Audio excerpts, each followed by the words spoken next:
What's up, everyone? So if you're a powerlifter and you're involved on the internet community whatsoever, whether that be YouTube, Instagram, Facebook, Reddit, Twitter, anything like that, you'll notice that there's always a lot of popular controversies going on, or people arguing about whose side is more correct than the other. And the problem with that is it never turns into being anything more than just an argument. You know, a lot of emotions get involved, and then I feel like that really skews people's way of thinking because they get angry with each other, and it never really ends up being constructive at all. So I wanted to just kind of pick a couple of these popular topics of debate and go over them with them today with one of my friends. He's a really good friend of mine. But the funny thing about this is we share a lot of opposite views when it comes to powerlifting and how the sport should be ran, or just, you know, anything that falls under that umbrella. And despite us having all these differences in opinions, we're always able just to sit down and talk about them like adults. So we figured it'd be a good idea just to go ahead and do that for you guys today. So let's start with a more recent one that I actually covered, and that's going to be the stiff bar versus deadlift bar. I think that's probably a good place to start. So I guess I'm going to go ahead and start off by mentioning to everybody that I'm actually in favor of the deadlift bar. You know, whether you happen to be or not, obviously you're for the stiff bar here, but I like the deadlift bar for a couple of different reasons. You know, for one, I think it just makes the sport a little bit more fun because, you know, nowadays that we have the deadlift bar, we are seeing bigger numbers. So, and that just makes it a little bit more exciting for maybe the spectator, because people are physically able to lift heavier on a deadlift bar, especially once they're getting past 600 pounds. You really are starting to see the deadlifts just go up and up, and it makes it more fun for the athletes too. Maybe it's just a way for people to, I don't know, have fun by lifting a little bit more weight. Well, first, I just want to say thanks for having me over to be a part of this video and part of this debate. I'm very excited. I do really think it's cool what you said about the deadlift bar. It does bring a little bit more fun to the sport, and that's cool and all, but, you know, in my opinion, I don't think we really need that, and I think everybody should be using a stiff bar, because ever since we've seen the implementation of a deadlift bar, well, for one, it's not really fair to the guys that competed a long time ago. I'm going to use Ed Cohn as an example. Okay. You know, Ed Cohn competed a long time ago, and he didn't have a deadlift bar. You know, he did his stuff with the stiff bar, and so did a lot of other lifters. So it's really unfair that their world records are getting broken because of the deadlift bar nowadays. Now, is that 100% the reason that all these records have been broken? No, the talent pool is bigger, and people are just getting stronger nowadays just because there's a lot more people involved. But ever since we have seen the deadlift bar implemented, we have seen ways that people will abuse the bend of that bar as much as possible. And a good example of this is, you know, kind of what they do out in Russia, is they have special plates that they use that are really large. They're large 50-kilogram plates, and they will extend out to the end of the bar. And when you do this with plates, I mean, technically they are calibrated. That just means that they weigh what they weigh. But when you do this with plates and make them take up more space on the sleeve of the bar, it's going to cause a lot more bar width. And especially for the sumo deadlifter, if you're getting more bend out of the bar, this is going to make a big difference in how much weight you can lift. You know, and when I saw you do it back whenever you went to Russia, you even admitted that you were getting maybe close to 30 extra pounds using the bigger plates just versus regular standard calibrated plates. Now, to me, I think that's like a big problem that just needs to go away, and this could all go away if we just use the stiff bar and the stiff bar only. It would really level the playing field a lot more. And not to mention that if you use an older deadlift bar, or a Texas deadlift bar versus a Rogue Ohio deadlift bar, that's going to make a difference in how the bar bends too. You know, in my opinion, the Texas deadlift bar is going to be easier than the Rogue Ohio deadlift bar. Now, you do a meet that has a brand new Rogue Ohio deadlift bar versus a meet that has a really old Texas deadlift bar. There's going to be a big difference there. You know, maybe not huge for everybody, but especially once that weight starts getting heavier and heavier, there is going to be some of a difference there, and I think that's just an unnecessary difference between competition to competition, even if it's done in the same federation. And I don't know if a lot of people even realize this or not, but if you ask me, I think the deadlift bar just needs to go away completely, just so we can, you know, level out that playing field a little bit more. Alright, awesome. So, while I do think that your opinion is stupid and you're wrong for thinking the things that you think, maybe we can just agree to disagree. So now let's just move on to the next one, and let's go ahead and just get this one out of the way with, okay? So the next one is going to be the sumo versus conventional deadlift. Should it be a part of the sport? Is it cheating? Is it gay? Whatever. You know, I'm going to sit here and I'm going to go ahead and favor the sumo deadlift because that's just how I've always felt about it. Obviously, I deadlift sumo. You deadlift more so conventional. You've tried out sumo a couple of times, but yeah. Anyway, so let's get started with sumo versus conventional. Now, if you ask me, I think it's, like I've stated before in previous videos, it's a little ridiculous for people to kind of get upset or bend out of shape about somebody deadlifting sumo. And the reason that I say this is because, well, for one, it's always been a part of the sport, so yeah, you just kind of have to take that for what it is. And just play along with the rules, like that's just kind of how the game works. Yeah, it's a shorter range of motion, but it is much harder and quite a bit more difficult to execute a well-done sumo deadlift versus a conventional deadlift. So I do train both sumo and conventional. I am just a little bit stronger at sumo. But if I were to mess up my technique just a little bit on a conventional deadlift, you know, I can still get away with it and probably end up hitting a good pull overall. You know, but, you know, you turn that around, I'm listening. I'm sorry. I'm listening. Go ahead. Go ahead. You know, I'm listening. went to do like a sumo deadlift and I messed up my technique just the slightest bit, you know, that's the make or break in the lift right there. You know, I just mess up a little bit and that's it. The lift is over. So, you know, sumo is a technique thing. Like, you have to be a technician in order to do a good sumo deadlift. Yeah, there is crappy sumo deadlifts done, but I really think that, you know, it's good to be part of the sport. It requires, you're using different muscles. It's just a different kind of strength, you know, and it's a lot of technique is involved behind it. I'm cool with it, you know, whatever. If it disappeared tomorrow from the sport, I mean, I'd still be fine with it, but it's a part of the sport, and I'm cool with it. I'm going to keep doing it just so I can lift the most possible weight that I can lift. All right, man, fair point, and it is hard to argue against that, but I'm going to, and I'm sorry, everybody, for, you know, it decided to start raining and thundering outside when we wanted to kind of sit down and have this debate. But here we go. Okay, so, I mean, I think that's cool. Yes, it is a technique thing. I can see that it's quite a bit more technical, and I'm only a conventional puller, and I think that everybody who deadlifts sumo is gay. Because if you think about it, all it's doing is just cutting back on the range of motion, and it's a shortcut to the lift. You know what I'm saying? Like, I feel like about that thunder, invented that. Like, where the hell did the sumo freaking deadlift even come from? Like, I mean, yeah, I know we're trying to be civil right now, but I mean, I'm having a hard time just wrapping my mind around it. Just because it's like, it's just a shorter range of motion, and like the deadlift bar, people are finding ways to go above and beyond and just abuse this. Like, you know, you're a long-armed freak, and, you know, when you spread your legs apart to pick the bar up off the ground, well, it just cuts down range of motion and even more. And in my personal opinion, like, even though you said that it's a different kind of strength, well, I think that it requires even less strength than, you know, a conventional deadlift. So I think the conventional deadlift is just the way to go, you know, and I think that's just, as much as I really have to say about that, like, I don't know. And there's a reason why strongmen doesn't do it.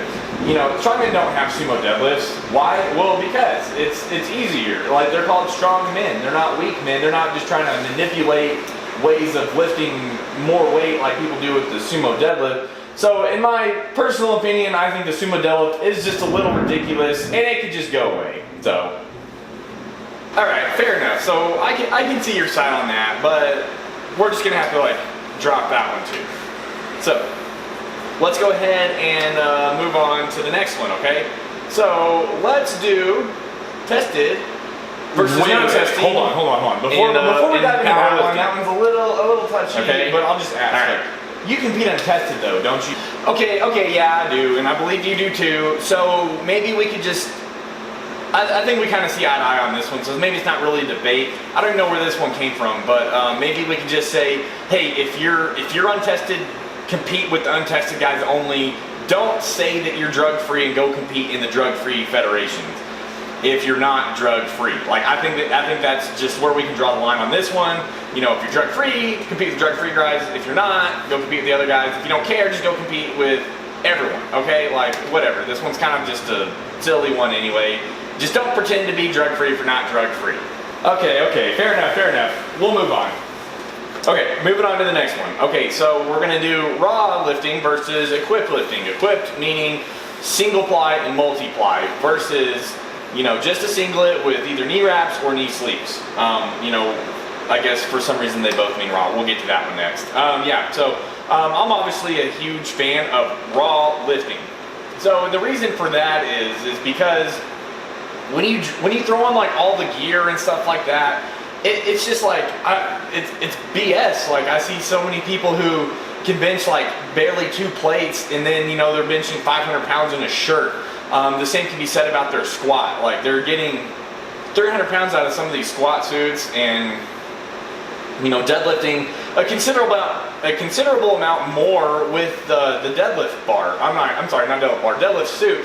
And yeah, it's just like, it's one of those things. It's like, if you can't lift it raw, you just can't really lift it. So I don't know. I mean, I get that maybe it's like a technique thing too, just like sumo, but I don't really like the idea of geared lifting. Like, I think you should just be able to lift it for yourself. And look what raw lifting has done to the sport. Like, ever since raw lifting has been rampant and been the more popular thing to do, well, it makes it a lot easier for a lot of other people to get involved in the sport, because they don't have to go out and spend hundreds of dollars on this lifting gear. They can maybe just buy like a belt and a pair of knee sleeves and a singlet, and then they're ready to go. Like, it's a lot easier for them. There's not much of a learning curve there.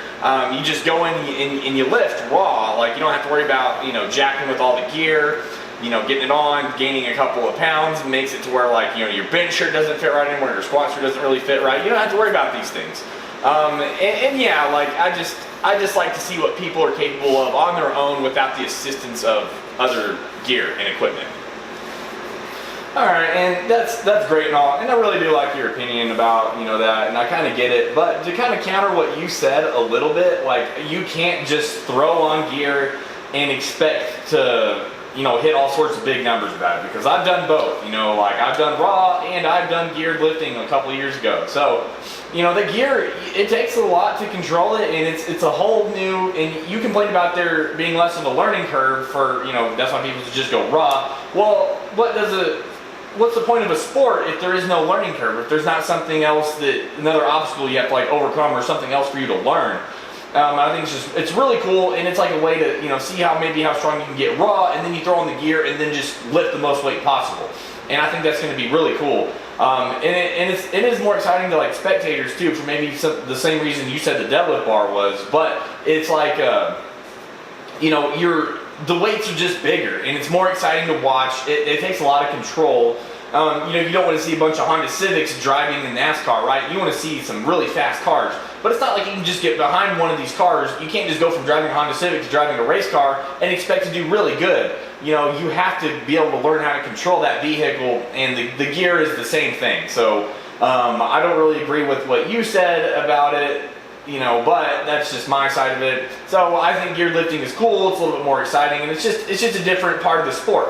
And originally, that's what powerlifting was. Powerlifting was a geared sport until your kind came along and came in and just wanted to just throw the whole thing away and just go to this big raw revolution. So now us, the guys who still lift in gear, I don't lift in gear anymore. I would like to, but that's just not how the sport is anymore. And it kind of sucks for people like me who want to still do that. But I do want to compete with the best of the best, and I personally believe that the best of the best athletes nowadays are all doing raw. So that's where I'm going, because I want to have the most competition. And that is sad to say, but what would maybe some of these guys, some of the best guys do if they put the gear back on and went to hit some weights? We would probably see some pretty absurd things, but I don't know if that's ever going to happen. But that's my side on that. So thank you for listening. So yeah, I mean, that does hurt a little bit, but I guess we're not going to just sit here and argue back and forth. The whole point of this is for us to kind of state one side, and I'll state my side, and I think that's just as far as it needs to go, and that's going to be better for the video. Right, so, and that leads me into the next topic of wraps and sleeves. So, when the whole raw thing started, I believe what happened was they kept the wraps, and then now we have two divisions. So now we have the division where everything is raw besides the fact that you wear knee wraps, and then the other one is you wear knee sleeves. So because of this, and because of the difference between wraps and sleeves, you can't compare those totals together. So my whole thing is, I think that we should just go with sleeves. Like, what is the point of just going halfway in one direction? I think you should just go, all the way to one side of the spectrum or the other. Like, I don't think we should have wraps and sleeves. I think we should just have sleeves if we're doing raw lifting. If we're going to still stick around with the knee wraps, well crap, let's just go back to just having gear lifting be the thing. And I don't know, personally I just hate wraps. I don't really like using them that much. And I think that they're kind of bad for a lot of people's knees. I've heard a lot of people say that they have, you know, hurt their quad tendons or even torn their quad tendons off the bone because of the weird amount of pressure the knee wraps put on your knee. Personally, for me, that was the case. That did happen to me as well. Maybe I didn't know what I was doing, but I've seen it happen to some people who did know what they were doing. And I think maybe that wouldn't have happened if people just had, you know, just sleeves on. And to me, it's just ridiculous for there to have to be a difference between both of these two things. So, yeah, if you ask my opinion, I think that we just need to go with the knee sleeves and just get rid of the wraps completely. Leave that to the geared lifting and just have sleeves for the raw lifters. So definitely a fair point. Okay, so I see where you're coming from a lot. Yeah, maybe one should be to the other, but guess what? It's not. And, you know, I think you should just let people compete how they want to compete. Like, I think it just adds it's a different category. It allows for a new set of records to be made for totals and squats. And I think that's kind of cool, you know, so maybe somebody else could have a shot at getting a total world record. Like you maybe, you know, you'll never get the one at 220 in wraps because of Yuri Belkin, but maybe you get the one at 220 in sleeves. So for people like you, that might be like a good thing. So, and then for me personally, I don't really care a whole lot. I think it's just cool. Like it's another one of those things. If somebody wants to be able to squat a little bit more weight to maybe feel a little bit better about themselves using these knee wraps versus not, then I think we should just let them do that. So yeah, I don't think it's like a bad thing at all.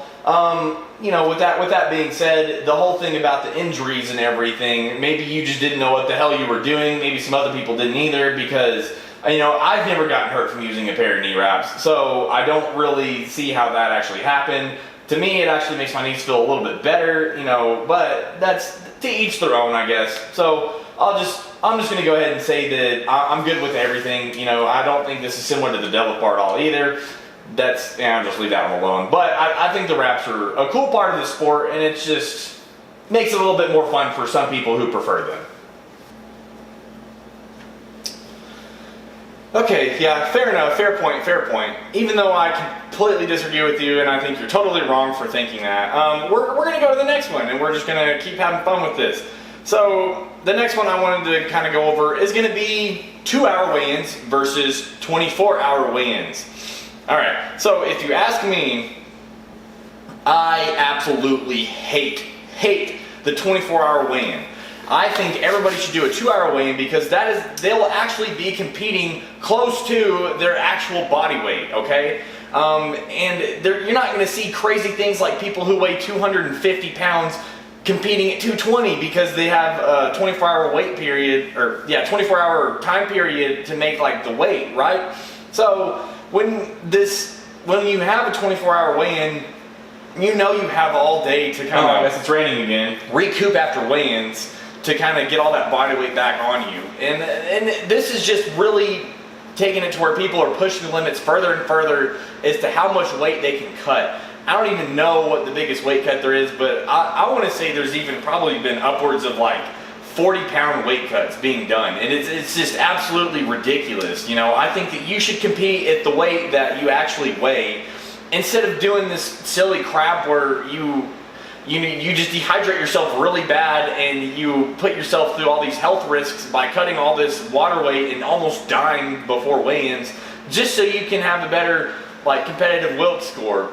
And not that half the time it even works out that good for these lifters anyway. Look at some of these lifters who cut all this weight to go do a meet. Well, the next day, like it's really hard for your body to recomp, and you know, yeah, you can put on some of that weight, but you're still just kind of messed up really inside from, you know, doing that to yourself in the first place. You just go and compete like crap. I don't know why everybody doesn't just do like 2-hour weigh-ins and then everybody just goes and has like a good meet. That's why I personally choose not to really worry about weigh-ins half the time. You know, I just weigh in what I weigh, and I go compete at whatever my actual weight is. That way I can have the best performance possible.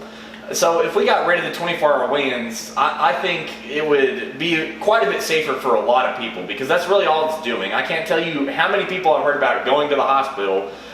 because they're trying to cut like some ridiculous amount of weight. So I think if we just kind of got away from that, it would just make the sport I get a lot of a that little too. bit better. But I'm going to go back to the same thing, that it is a part of the sport, so we should just adapt and kind of overcome and just learn how to deal with it.